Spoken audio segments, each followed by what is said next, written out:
SNBP international school machine नावात international, पण जमिनीवर दिसतं विद्यार्थ्यांच्या जीवाशी खेळणाऱ्या व्यवस्थेचं भयावह रूप.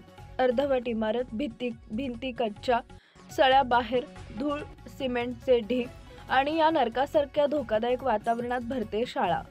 होय, शाळा जिथं शिकायला मुलं येतात आणि जिथून जीवाच्या भीतीनं परत जातात. शाळेची बस थेट रस्त्यावर थांबवलेली, भरधाव वाहनं दोन्ही बाजूंनी फाडून जात आहेत आणि लहान लहान मुलांना, लहान बाळांना जीव कंटाशी घेऊन रस्ता क्रॉस करावा लागतो. एखादं वाहन वेगात आलं तर ब्रेक लागला नाही तर कुणाचं मूल रस्त्यावर पडलं तर? हा काय झालं तरचा प्रश्न नाही, ही डोळ्यासमोर दिसणारी भीती आहे. हा विद्यार्थ्यांच्या जीवाशी खेळ आहे.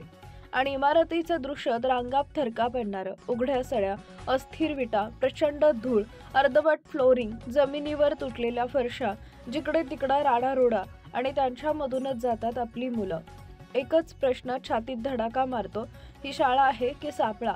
इथं संस्कार दिले जातात की धूळ चारली जाते? बांधकामावरचे कामगार विचित्र अवस्थेत शाळेच्या परिसरात काम करतात. ते अस्वस्थ करणाऱ्या टोकदार नजरेनं पाहतात मुलींकडे. तो दृष्टिक्षेप म्हणजे धोका, तो क्षण म्हणजेच इशारा. अशा नजरेतून काय संस्कार होणार? अशा वातावरणात कोणती सुरक्षितता? मुलींवर काही अतिप्रसंग झाला तर? इथं प्रत्येक कोपरा धोकादायक, प्रत्येक पाऊल जोखीम. मग या परिस्थितीत शाळा चालवायला परवानगी देणारे नियम कुठे? प्रशासन कुठे? जबाबदार अधिकारी कुठे? पिंपरी चिंचवड महानगरपालिकेनं दुसऱ्यांच्या घरांना, दुकानदारांना, बांधकामांना किती वेळा परवानगी नाकारली, कंप्लेंशन सर्टिफिकेट रोखलं, पण इथे मात्र विद्यार्थ्यांच्या जीवाशी खेळ करून ही शाळा चालू.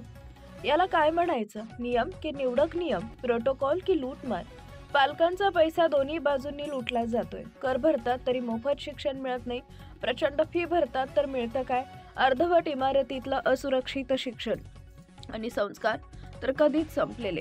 गणवेश फी, बस फी, नको तितकी फी, नको तितकी तडजोडी आणि नको तितका धोका. शिक्षणाच्या नावाखाली चाललोय सरळ उघड निर्दयी शोषण. ही शाळा म्हणजे शिक्षण संस्था नाही, ही शाळा म्हणजे लहान निष्पाप मुलांवर केलेला अत्याचार. जिथं शाळांचं नियम पाळत नाही, जिथं प्रशासन शिस्त पाळत नाही, तिथं विद्यार्थ्यांना शिस्त कोण लावणार? तिथं विद्यार्थ्यांना नीतिमत्ता, संस्कार कोण शिकवणार? जिथं सुरक्षितताच शून्य, तिथं शिक्षणाची किंमत लाखो. यावर एकच मागणी: तात्काळ कारवाई, तात्काळ तपासणी, तात्काळ बंदी किंवा सुधारणा. मुलांच्या जीवाशी खेळणाऱ्या कोणालाही जवळीक नाही. मुलांची सुरक्षितता हे कर्तव्य नाही, तो आदेश आहे. मी पाहतो, मी विचारतो, मी आवाज उठवतो. कारण मी शांत बसलो तर मुलांचं भविष्य अंधारात जाईल. मी आहे आय एम सिटीजन.